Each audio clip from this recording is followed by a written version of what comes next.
اور جو شخص تم میں سے مومن آزاد عورتوں یعنی بیویوں سے نکاح کرنے کا مقدور نہ رکھے تو مومن لونڈیوں ہی سے جو تمہارے قبضے میں آ گئی ہوں نکاح کر لے، اور اللہ تمہارے ایمان کو اچھی طرح جانتا ہے۔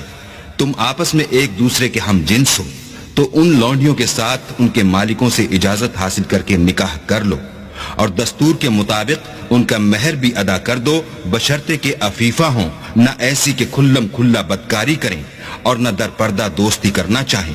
پھر اگر نکاح میں آ کر بدکاری کا ارتکاب کر بیٹھیں تو جو سزا آزاد عورتوں یعنی بیویوں کے لیے ہے اس کی آدھی ان کو دی جائے۔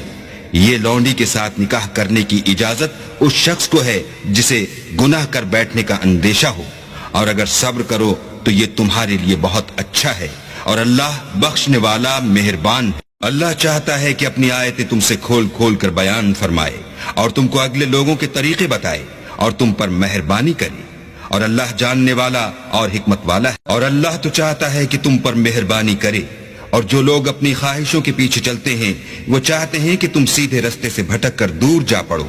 اللہ چاہتا ہے کہ تم پر سے بوجھ ہلکا کرے، اور انسان طبیعتاً کمزور پیدا ہوا ہے۔ مومنوں، ایک دوسرے کا مال ناحق نہ کھاؤ۔ ہاں، اگر آپس کی رضامندی سے تجارت کا لین دین ہو اور اس سے مالی فائدہ حاصل ہو جائے تو وہ جائز ہے، اور اپنے آپ کو ہلاک نہ کرو، کچھ شک نہیں کہ اللہ تم پر مہربان ہے۔ اور جو تعدی اور ظلم سے ایسا کرے گا ہم اس کو عنقریب جہنم میں داخل کریں گے، اور یہ اللہ کو آسان ہے۔ اگر تم بڑے بڑے گناہوں سے جن سے تم کو منع کیا جاتا ہے اجتناب رکھو گے تو ہم تمہارے چھوٹے چھوٹے گناہ معاف کر دیں گے اور تمہیں عزت کے مکانوں میں داخل کریں گے۔